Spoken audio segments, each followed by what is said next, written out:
الحمد لله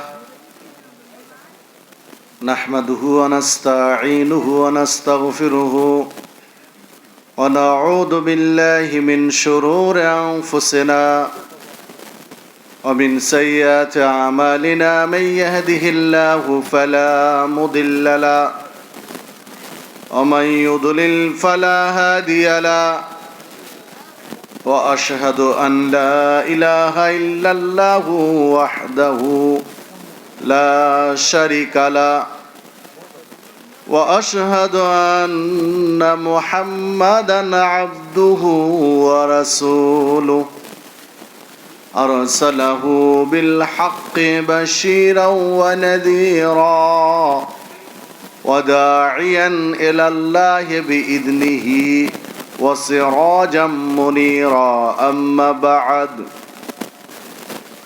فإن خير الحديث كتاب الله وخير الهدي هدي محمد صلى الله عليه وسلم وشر الأمور محدثاتها وكل محدثة بدعة وكل بدعة ضلالة وكل ضلالة في النار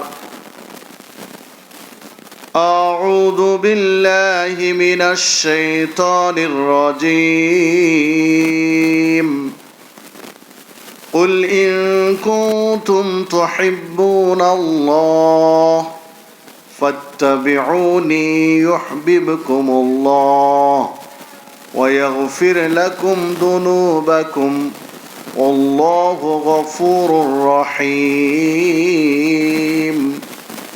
وقال الله تعالى في موضع آخر وقالوا سمعنا وأطعنا غفرانك ربنا وإليك المصير وقال الله تعالى في موضع آخر يا أيها الذين آمنوا اتقوا الله حق تقاته ولا تموتن إلا وأنتم مسلمون وقال الله تعالى في موضع آخر يا أيها الذين آمنوا اتقوا الله وقولوا قولا سديدا وقال الله تعالى في موضع آخر يا أيها الذين آمنوا اتقوا الله وكونوا مع الصادقين عن أبي هريرة رضي الله عنه قال قال رسول الله صلى الله عليه وسلم كل أمتي يدخلون الجنة إلا من أبى قالوا يا رسول الله ومن أبى قال من أطاعني دخل الجنة ومن عصاني فقد أبى رواه البخاري وعن أنس رضي الله عنه قال قال رسول الله صلى الله عليه وسلم لا يؤمن أحدكم حتى أكون أحب إليه من والده وولده والناس أجمعين رواه البخاري ومسلم وعن أبي هريرة رضي الله عنه قال قال رسول الله صلى الله عليه وسلم إن الله لا ينظر إلى صوركم وأموالكم ولكن ينظر إلى قلوبكم وأعمالكم رواه مسلم ঢাকা জেলার অন্তর্গত উত্তরখান চামরখানে অবস্থিত আয়েশা জামে মসজিদের উদ্যোগে আয়োজিত 5 ডিসেম্বর 2025 রোজ শুক্রবার অনুষ্ঠিত তৃতীয় বার্ষিক তাফসিরুল কোরআন মাহফিলের সম্মানিত সভাপতি জনাব মোহাম্মদ শেখ আব্দুল্লাহ আল মামুন মাদানী হাফেজাহুল্লাহ, প্রধান অতিথি জনাব মোহাম্মদ মাসহুদুল ওয়াসিত হাফেজাহুল্লাহ, আলোচনা করে গেছেন শেখ কফিল উদ্দিন বিন আমিন হাফেজাহুল্লাহ, আরও অন্যান্য আলোচকবৃন্দ, বিশেষ অতিথিবৃন্দ, উপস্থিত শ্রদ্ধেয় মুরব্বীগণ, যুবক ও তরুণ ভাইরা, পর্দার অন্তরালের মা ও ভগ্নীগণ,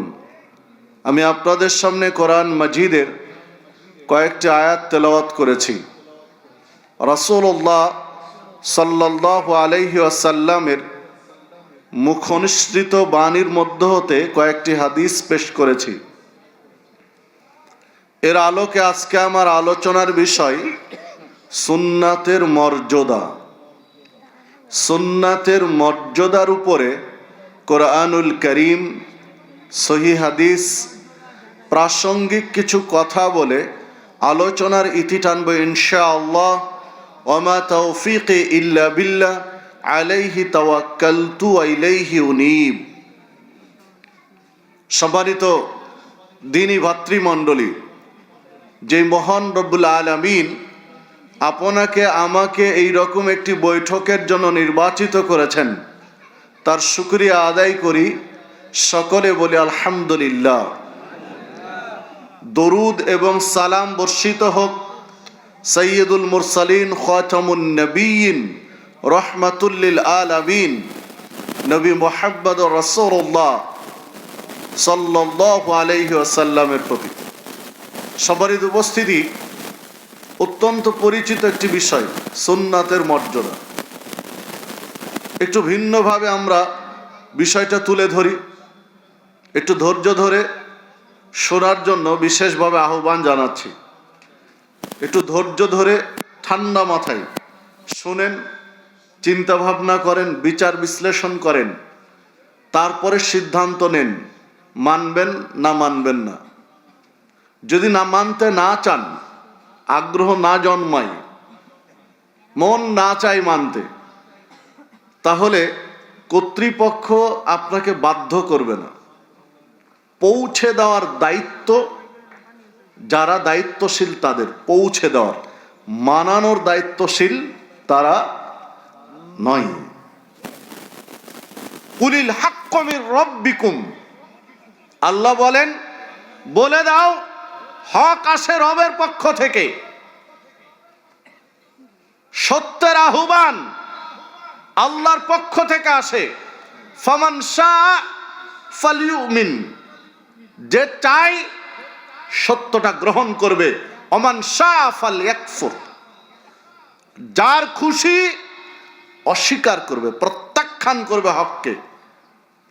তবে যারা হক প্রত্যাখ্যান করবে তাদের জন্য প্রজ্বলিত অগ্নিশিখা প্রস্তুত করে রেখেছেন তিনি। সম্মানিত উপস্থিতি, আপনাকে ইখতিয়ার দেওয়া আছে, স্বাধীনতা দেওয়া আছে। আপনি সত্য মানবেন না ছুঁড়ে ফেলে দিবেন। তবে সত্যটা আসে রবের পক্ষ থেকে। যদি মেনে নেন আপনার জীবন ধন্য, আর যদি না মানেন তাহলে আপনার জীবনে যে কষ্ট আসবে তা আপনি চিন্তা করে বিশ্লেষণ করে কুল কিনার পাবেন না। সম্মানিত উপস্থিতি, চলুন আমরা ভূমিকায় কথা না বাড়িয়ে মূল আলোচনায় ফিরে যাই। রাত অনেক গভীর হয়েছে, 12টায় শেষ করে দেবো ইনশাল্লাহ। 1 ঘন্টা 15 মিনিট সময় আছে। একটু যদি কষ্ট দেই, কষ্ট হবে কি আপনাদের? কষ্ট হবে?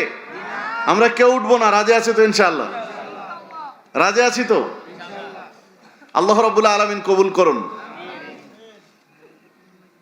এই রকম দ্বীনি বৈঠক যেখানে কোরআন মাজিদ তেলাওয়াত হয়, হাদিসের দার্স হয়, আল্লাহর পক্ষ থেকে প্রশান্তি নাজিল হয়, আল্লাহ রহমত বর্ষণ করেন, ফেরেশতারা নিরাপত্তার বেষ্টনী দিয়ে আগলিয়ে রাখেন। ওয়া যাকারাহুমুল্লাহ ফী মান ইনদাহু, আল্লাহ এত খুশি হন যে এই লোকগুলোকে আল্লাহ স্মরণ করেন তার নিকটতম ফেরেশতাদের মাঝে। তাহলে এই বৈঠকগুলোর গুরুত্ব কত আপনি চিন্তা করতে পারেন? অন্য আরেকটি হাদিসে বোঝা যায় রাসূলুল্লাহ সাল্লাল্লাহু আলাইহি ওয়াসাল্লাম বলেছেন, যে হাদিস বললাম এটি সহিহ মুসলিমের মধ্যে আর তাবারানী মুজামুল আওসাতের মধ্যে রয়েছে। রাসূলুল্লাহ সাল্লাল্লাহু আলাইহি ওয়াসাল্লাম বলেছেন, যেখানে কিছু মানুষ একত্রিত হয় আল্লাহকে স্মরণ করার জন্য, এই বৈঠকে যারা উপস্থিত রয়েছে আল্লাহ রাব্বুল আলামিনের পক্ষ থেকে একটা আহ্বান আসে, ডাক আসে, কুমু মাগফুরান লাকুম, এবার উঠো, দাঁড়াও, কেননা তোমাদের পাপ ক্ষমা হয়ে গেছে। হাদিসের বাচন ভঙ্গিতে মনে হচ্ছে, হাদিসের শব্দ চয়নে মনে হচ্ছে যে এটা আলোচনার শেষ পর্যায়ের কথা। আল্লাহর পক্ষ থেকে আহ্বান আসে, কুমু, এবার তোমরা দাঁড়াও, উঠো, মানে এখন যাও, কেননা মাগফুরান লাকুম, তোমাদের পাপগুলো ক্ষমা হয়ে গেছে। ফাকাদ বুদ্দিলাত সাইয়্যাতুকুম হাসানাত, তোমাদের পাপগুলোকে আল্লাহ নেকি দিয়ে বদল করে দিয়েছে। তাহলে দিনই বৈঠক যেখানে কোরআন এবং সুন্নাহ ভিত্তিক আলোচনা হয়, আল্লাহকে স্মরণ করা হয়, এই বৈঠকে শেষ পর্যন্ত থাকলে লাভ দুইটা, পাপ কি হয়ে যায়? ক্ষমা হয়ে যায়। দুই, পাপ নেকি হয়ে যায়। পাপ নেকি হয়ে যায়, এটা বিশ্বাস হয় না মনে হয়, নাকি বিশ্বাস হয়? সূরা ফুরকান ৭০ নম্বর আয়াতে আল্লাহ রাব্বুল আলামিন বলেন, ইল্লা মান তাবা ওয়া আমানা ওয়া আমিলা আমালান সালিহা, যে ব্যক্তি তওবা করে, ভুল হয়েছে বুঝতে পেরেছে, তওবা করে, ঈমান আনে, আমলে সালেহ করে, সঠিক আমল করে, বিশুদ্ধ আমল করে, নির্ভেজাল আমল করে, ত্রুটি মুক্ত আমল করে, ভুল সংশোধন করে, ক্ষমা চেয়ে নেয়, ঈমান ঠিক করে, সঠিক আমল করে, ফাউলাইকা ইউবাদদিলুল্লাহু সাইয়্যাতিহিম হাসানাত, আল্লাহ রাব্বুল আলামিন তার পাপগুলোকে নেকি দিয়ে পরিবর্তন করে দেন।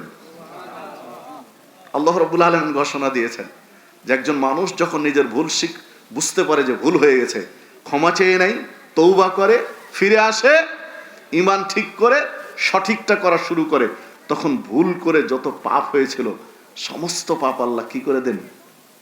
নেকি করে দেন। আশ্চর্য, মুমিনের কোনো লস নেই, মুমিনের জীবনটা আশ্চর্য। রাসূলুল্লাহ সাল্লাল্লাহু আলাইহি ওয়াসাল্লাম বলেছেন যেটা আশ্চর্য জীবন মুমিনের। মুমিন তাসবিহ পাঠ করে, সুবহানাল্লাহ বলে, সাদাকার নেকি হয়, আলহামদুলিল্লাহ বলে, সাদাকার নেকি হয়, আল্লাহু আকবার বলে, সাদাকার নেকি হয়, জিকির করে, সাদাকার নেকি হয়। বলতে বলতে আল্লাহ রাসূল সাল্লাল্লাহু আলাইহি ওয়াসাল্লাম বলছেন, স্ত্রীর সাথে মহব্বতের বহিঃপ্রকাশ ঘটাতে গিয়ে স্ত্রীর মুখে এক লোকমা খাবার তুলে দেয়, এটাতেও আল্লাহ সাদাকার নেকি দেন। এমনকি স্বামী স্ত্রী তাদের চূড়ান্ত পর্যায়ে, তাদের চাহিদা পূরণের সর্বোচ্চ পর্যায়ে যখন মিলিত হয়, এটাতেও আল্লাহ সাদাকার নেকি দেন। সম্মানিত উপস্থিতি, একজন মুমিন ভুল হয়েছে, 50 বছর বয়সে একটা ভুল আমল ধরা পড়েছে, তখন মনে করবেন যে 50 বছর বয়সে একটা ভুল আমল ধরা পড়লো, তাহলে এতদিন কি হবে? 50 বছর যাবত আমার ইবাদতের কি হবে? ইবাদতের কি হবে মানে আপনি তওবা করে সঠিকটা শুরু করেন, 50 বছর ইবাদত করে যা পাপ হয়েছিল ভুল করার কারণে সমস্ত পাপ এখন নেকি হয়ে যাবে। তাহলে লস আছে কি মুমিনের জন্য? লস নেই। সম্মানিত উপস্থিতি, চলুন আমরা মূল কথায় ফিরে যাই। সুন্নাতের মর্যাদা, সুন্নাত কাকে বলে সংক্ষিপ্তভাবে আমি তুলে ধরি, যেহেতু একটা বিষয় তুলে ধরতে চেয়েছি। নবী মুহাম্মদ সাল্লাল্লাহু আলাইহি ওয়াসাল্লাম তার নবুয়তি জীবনে যা করেছেন, করতে বলেছেন, স্বীকৃতি দিয়েছেন, তিনি নিজে করেছেন, করার জন্য আদেশ দিয়েছেন, তিনি সম্মতি দিয়েছেন, করতে বলেননি, নিজেও করেননি, কিন্তু সম্মতি দিয়েছেন। এটা হচ্ছে কি? সুন্নাহ। পাশাপাশি খোলাফায়ে রাশেদার আমলগুলোকেও সুন্নাহ হিসাবে ধরা হয়। যে কথা বলছিলাম, এই সুন্নাতের মর্যাদা কতটুকু, সুন্নাতকে কিভাবে মূল্যায়ন করা উচিত, আপনি আমি কিভাবে করি, একটু চিন্তা ভাবনা করা দরকার। আল্লাহ রাব্বুল আলামিন কোরআন মাজিদের সূরা আলে ইমরান 31 নম্বর আয়াতে বলেছেন, কুল, হে নবী আপনি বলে দিন, ইন কুনতুম তুহিব্বুনাল্লাহ, যদি তোমরা আল্লাহর ভালোবাসা পেতে চাও, ফাত্তাবিউনি, আমি আমার ইত্তেবা করো, অনুগত্য করো, ইউহিব্বুকুমুল্লাহ, আল্লাহ তোমাদের ভালোবাসবেন। যদি আল্লাহর ভালোবাসা পেতে চাও, আমি নবীর ইত্তেবা করো, আনুগত্য করো, তাহলে আল্লাহ ভালোবাসবেন। ওয়ায়াগফির লাকুম দুনুবাকুম, তোমাদের যে পাপ আছে পাপগুলোকে তিনি ক্ষমা করে দিবেন, কেননা তিনি ক্ষমাশীল, দয়ালু। যদি নবীর ইত্তেবা করি, আনুগত্য করি, আল্লাহ ভালোবাসা পাবো, আল্লাহ ভালোবাসবেন, আল্লাহর ভালোবাসা পাবো, পাপ ক্ষমা করে দিবেন, কেননা তিনি ক্ষমাশীল। তার আনুগত্য কিভাবে করা উচিত, তার আনুগত্যের প্রকৃতি স্বরূপ যদি দেখতে চাই, রাসূলুল্লাহ সাল্লাল্লাহু আলাইহি ওয়াসাল্লামের জীবন ইতিহাস খুঁজতে হবে, সাহাবায়ে কেরামের জীবন ইতিহাসের দিকে তাকাতে হবে, তারা কিভাবে মূল্যায়ন করেছেন, তার সুন্নাহ, তার আদেশ, তার নিষেধ কিভাবে তারা বাস্তবায়ন করেছেন, মেনে চলেছেন, সুন্নাহকে কিভাবে মর্যাদা দিয়েছেন। চলুন আমরা কয়েকটি বিশ্লেষণ করি, কয়েকটি বিষয় আমরা আলোচনায় নিয়ে আসি, তাহলে আমাদের বুঝতে সহজ হবে। দেখুন, আবু দাউদের মধ্যে একটি হাদিস রয়েছে, 1091 নম্বর হাদিস। রাসূলুল্লাহ সাল্লাল্লাহু আলাইহি ওয়াসাল্লাম জুমার খুতবা দিচ্ছেন, খুতবা চলমান রয়েছে, এমত অবস্থায় আব্দুল্লাহ ইবনে মাসউদ রাদিয়াল্লাহু আনহু মসজিদে প্রবেশ করছেন। হাদিসের শব্দে বোঝা যাচ্ছে পিছনে কিছু সাহাবী দাঁড়িয়েছিলেন, সংখ্যায় তারা হয়তোবা একাধিক ছিলেন। রাসূলুল্লাহ সাল্লাল্লাহু আলাইহি ওয়াসাল্লাম চলন্ত খুতবায় বললেন, ইজলিসু, তোমরা বসো, ইজলিসু, বসে যাও। যখন বলেছেন ইজলিসু, বসো, ঠিক ওই মুহূর্তে আব্দুল্লাহ ইবনে মাসউদ রাদিয়াল্লাহু আনহু মসজিদে প্রবেশ করছেন। মসজিদে ডান পা দিয়েছেন মসজিদের ভিতরে, বাম পা আছে মসজিদের বাহিরে, শরীরটা আছে আলা বাবিহি, দরজার উপরে, ডান পা মসজিদের ভিতরে, বাম পা মসজিদের বাহিরে, শরীরটা, বডি আছে মসজিদের দরজার উপরে, চৌকাঠের উপরে। এমত অবস্থায় কানে আওয়াজ গেল, ইজলিসু, তোমরা বসো। আব্দুল্লাহ ইবনে মাসউদ রাদিয়াল্লাহু আনহু তিনি জানতেন কোরআন মাজিদের ওই আয়াত, ক্বালু সামি'না ওয়া আতা'না, মুমিনদের আচরণ হবে সামি'না, আমরা শুনলাম, ওয়া আতা'না, আমরা মেনে নিলাম। শুনলাম আর কি, মানলাম। শোনার পরে মুমিন আর দেরি করবে না, এটা মুমিনের বৈশিষ্ট্য। শুনলাম, মানলাম। কানে আওয়াজ গেছে, ইজলিসু, বসো, তিনি ওই দরজার উপরে বসে গেলেন। সুবহানাল্লাহ, আল্লাহু আকবার। আমি মনে হয় বুঝাতে পারলাম না আপনাদেরকে, বুঝতে পেরেছেন কি আমার কথা? ডান পা দরজার ভিতরে, মসজিদের ভিতরে, বাম পা মসজিদের বাহিরে, শরীরটা আছে দরজার উপরে। এই অবস্থা আল্লাহ রাসূল সাল্লাল্লাহু আলাইহি ওয়াসাল্লাম বলেছেন, ইজলিসু, বসো, তিনি দরজার উপরে বসে গেছেন। রাসূলুল্লাহ সাল্লাল্লাহু আলাইহি ওয়াসাল্লাম খুতবায় দেখছেন যে আব্দুল্লাহ ইবনে মাসউদ রাদিয়াল্লাহু আনহু দরজার উপরে বসে আছেন। আল্লাহ রাসূল সাল্লাল্লাহু আলাইহি ওয়াসাল্লাম বলছেন, তাআলা আব্দুল্লাহ ইবনে মাসউদ, আব্দুল্লাহ ইবনে মাসউদ, আসো, আসো, তুমি ভিতরে আসো। তোমাকে বলিনি এটা, মানে তোমাকে কথা বলিনি, বলেছে অন্যদেরকে, তুমি ভিতরে আসো। আপনি চিন্তা করতে পারেন, বাম পা মসজিদের ভিতর থেকে, বাহির থেকে ভিতরে নিতে কয় সেকেন্ড সময় লাগতো? 1-2 সেকেন্ড। ডান পা তো মসজিদের ভিতরে দিয়ে ফেলেছেন, বাম্পা মসজিদের বাহির থেকে ভিতরে নিয়ে মসজিদের ভিতরে বসতে 1-2 সেকেন্ডের ব্যাপার ছিল, কিন্তু রাসূল সাল্লাল্লাহু আলাইহি ওয়াসাল্লাম বসতে বলেছেন। আর আল্লাহ রাসূল সাল্লাল্লাহু আলাইহি ওয়াসাল্লামের নির্দেশকে অমান্য করে আমি এখন না বসে 2 সেকেন্ড পরে বসবো, এই মানসিকতা ছিল সাহাবীদের, যার কারণে দরজার উপরে বসেছিলেন।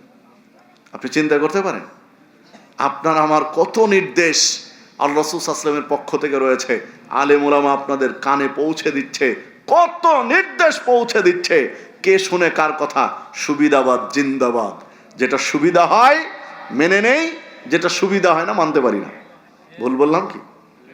অথচ সাহাবীদের আচরণ দেখেন, সুন্নাহ মেনে নেওয়ার ক্ষেত্রে তাদের আন্তরিকতা দেখেন, সুন্নাতের মর্যাদা কিভাবে তারা দিয়েছেন, তার একটা উদাহরণ আপনার কাছে পেশ করলাম।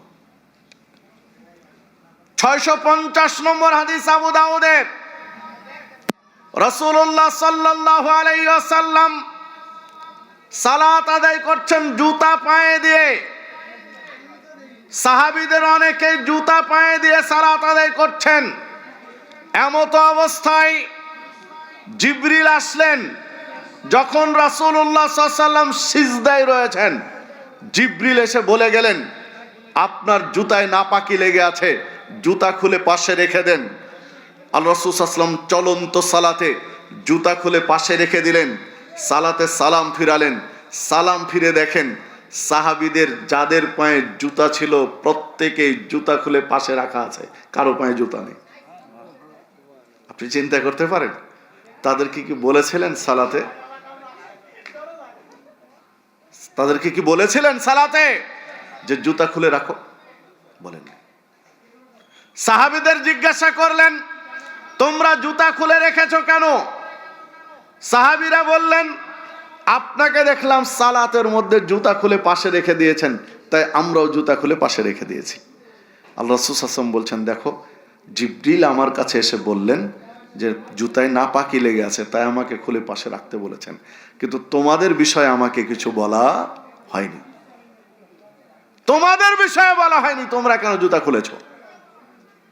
সম্মানিত উপস্থিতি, মানে রাসূলুল্লাহ সাল্লাল্লাহু আলাইহি ওয়াসাল্লামকে তারা কিভাবে ফলো করেছেন, কিভাবে তার আনুগত্য করেছেন, আমি আপনাকে বোঝাতে চাচ্ছি।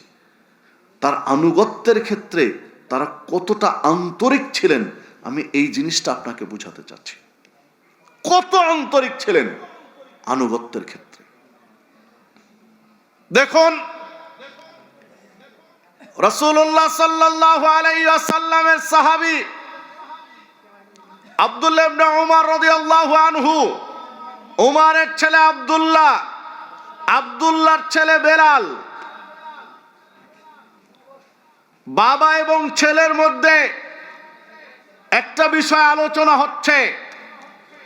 যখন বাবা মুরব্বী মানুষ, আব্দুল্লাহ ইবনে উমর মুরব্বী মানুষ, ছেলে ইয়াং মানুষ, দায়িত্বশীল মানুষ, একটা বিতর্ক উঠেছে মেয়েদেরকে মসজিদে যেতে দেওয়া হবে না হবে না, মহিলারা মসজিদে যেতে পারবে না পারবে না, এই নিয়ে বিতর্ক চলছে।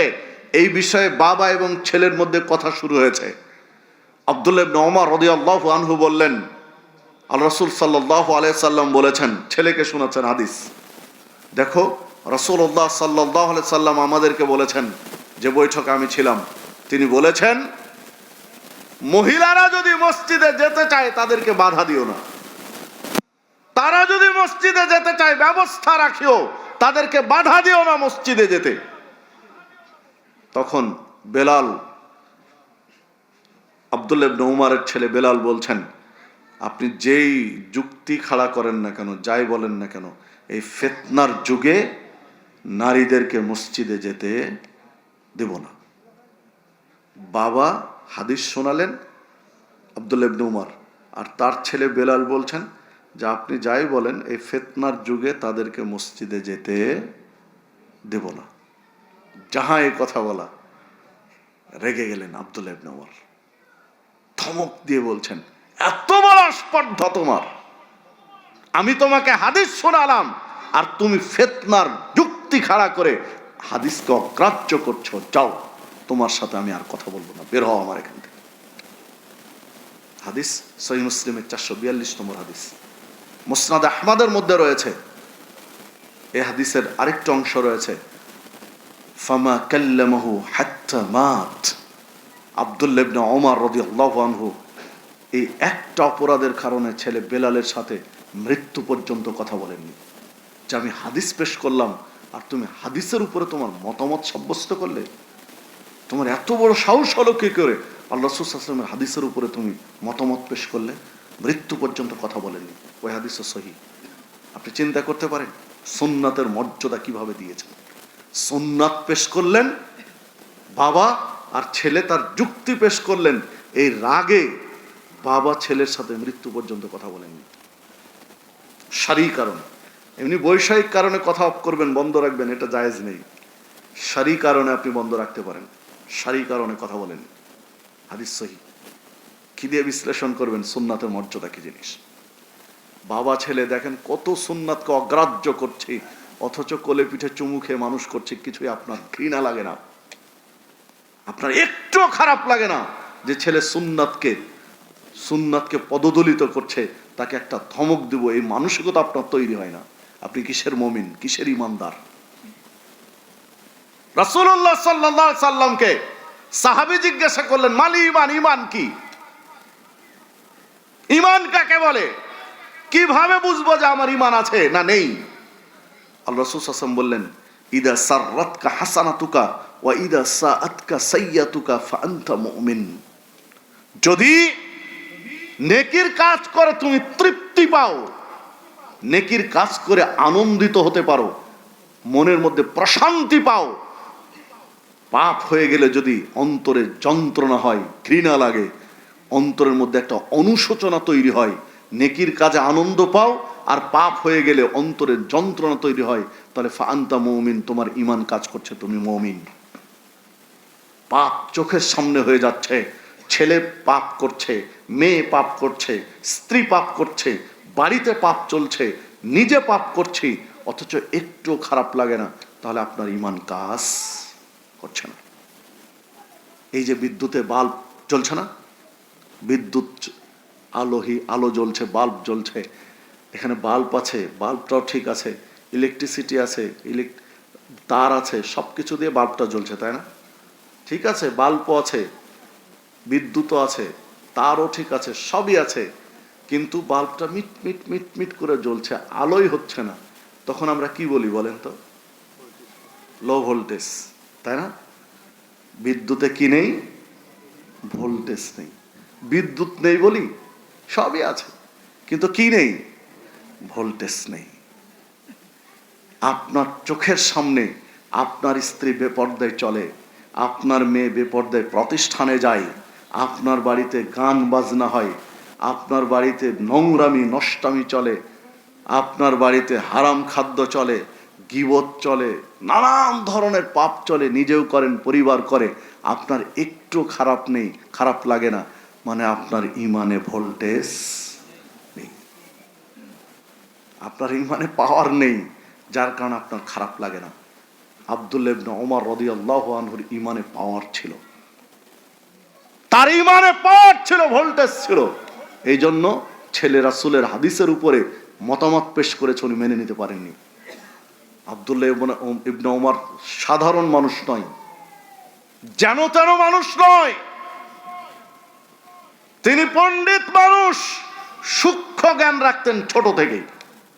তার ইতিহাস যদি খুঁজেন, সহিহ বুখারীতে একটি হাদিস রয়েছে, আল্লাহ রাসূল সাল্লাল্লাহু আলাইহি ওয়াসাল্লাম মসজিদে নববীতে যখন কথা বলছিলেন সাহাবীদেরকে নিয়ে, কথার এক পর্যায়ে বললেন যে এমন একটা গাছ আছে যেই গাছটার উপরের দিকে চলে যায়, শিকড় অনেক গভীরে চলে যায়, যে গাছের পাতা কোনোদিন ঝড়ে ঝরে পড়ে না, যে গাছের সব কিছুই উপকারী।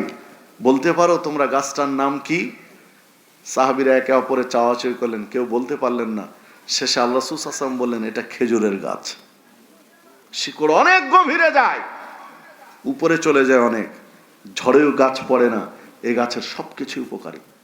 যদি পাতা ডালপালা কেটে ফেলা হয় তাহলে খড়ি হয়। এর খেজুর মানুষের খাদ্য। খেজুরের যে আঁটি ফেলে দেওয়া হয়, এটা আবার ঘোড়ার খাদ্য। তার বডি যেটা, এই বডিটা দিয়ে ওই তৎকালীন সময়ে ঘরের তীর বানাতো, কি বলেন আপনারা জানি না, তীর বানাতো ওই ঘরের এটা দিয়ে, মানে পুরো গাছটাই উপকারী। আল্লাহ রাসূল সাল্লাল্লাহু আলাইহি ওয়াসাল্লাম বললেন, চলে যাচ্ছেন, আলোচনা শেষ। আব্দুল্লাহ ইবনে উমর বাবার হাত ধরে চলে যাচ্ছেন। বাবাকে ওমর রাদিয়াল্লাহু আনহু, আব্দুল্লাহ ইবনে উমর, আব্দুল্লাহ ওমরের ছেলে, ওমর রাদিয়াল্লাহু আনহু আর আব্দুল্লাহ বাবা ছেলে একসাথে চলে যাচ্ছেন বাড়ি, মসজিদে নববী থেকে বের হয়ে। এখন ছেলে বয়স তখন একেবারে হালকা, মানে শিশু, নাবালক, বালেগ হয়নি তখনো, বাচ্চা বয়সে। এখন আব্দুল্লাহ ইবনে উমর, আব্দুল্লাহ বলছেন, আব্বা, যখন আল্লাহ রাসূল সাল্লাল্লাহু আলাইহি সাল্লাম এই গাছের বিবরণ দিলেন, বিবরণ দিয়ে জিজ্ঞাসা করলেন এই গাছের নাম কি, তখনই আমি বুঝতে পেরেছি এটা খেজুরের গাছ। তো বলছে, তুমি বলনি কেন? বলছে, এই জন্য বলিনি যে ওখানে আপনি আছেন, ওখানে আবু বকর সিদ্দিক রাদিয়াল্লাহু আনহু আছেন, ওখানে উসমান রাদিয়াল্লাহু আনহু আছেন, ওখানে আলী রাদিয়াল্লাহু আনহু আছেন, আপনাদের মতো বয়োজ্যেষ্ঠ মুরব্বীরা আছেন, আর আমি একটা পিচ্চি মানুষ যদি বলি খেজুরের গাছ, তো আপনাদের সম্মানে আঘাত আসে, এই জন্য আমি বলিনি। ওমর রাদিয়াল্লাহু আনহু বলছেন যে, বাবা, তুমি আজকে যদি এই গাছের নাম বলতে পারতে তাহলে আমার বুকটা ভরে যেত। হাদিস সহিহ বুখারীর এটি। মানে বাচ্চা বয়সেই তিনি মানে বুদ্ধি রাখতেন, তীক্ষ্ণ বুদ্ধি রাখতেন। ওমর রাদিয়াল্লাহু আনহুকে যখন ছুরি দিয়ে আঘাত করা হলো ফজরের সালাতে হত্যা করার জন্য, তখন ওমর রাদিয়াল্লাহু আনহু 6 সদস্য বিশিষ্ট একটা নির্বাচনী প্যানেল ঘোষণা করেছিলেন। 6 জন সাহাবীর নাম বলেছিলেন যে 6 জনই মুসলিম বিশ্বের খলিফা হওয়ার মতো যোগ্যতা রাখে, জ্ঞান গরিমা রাখে। 6 জনকে দায়িত্ব দিলেন যে তোমরা 6 জনের ভিতরে আলোচনা করে একজন খলিফা হয়ে যাবে। তবে তোমরা 6 জন যদি একমত হতে না পারো কোনো বিষয়ে, কে হবে, আর একজনের যদি দরকার হয় তাহলে আমার ছেলে আব্দুল্লাহকে নিও, তবে আব্দুল্লাহকে দায়িত্ব দিও না। নেতা দেখেন, এখনকার নেতারা ছেলেকে পরবর্তী নেতা বানানোর জন্য মরিয়া হয়ে ওঠে। আর উমর রাদিয়াল্লাহু আনহু বলছেন যে যদি তোমরা 6 জনে একমত হতে না পারো কে খলিফা হবে, তাহলে মতামত নিবে কার? আমার ছেলে আব্দুল্লাহ, তবে আব্দুল্লাহকে তোমরা খলিফা বানায় না। চিন্তা করেন, রাষ্ট্র তো এমনি স্বর্ণযুগ হয়নি, জাহেলু যুগ কয়েক বছরের ব্যবধানে, স্বর্ণযুগ তো এমনি হয়নি, কারণ তারা নিজ স্বার্থে রাষ্ট্র পরিচালনা করেন। তারা ইসলামের স্বার্থকে সর্বোচ্চ অগ্রাধিকার দিয়েছেন।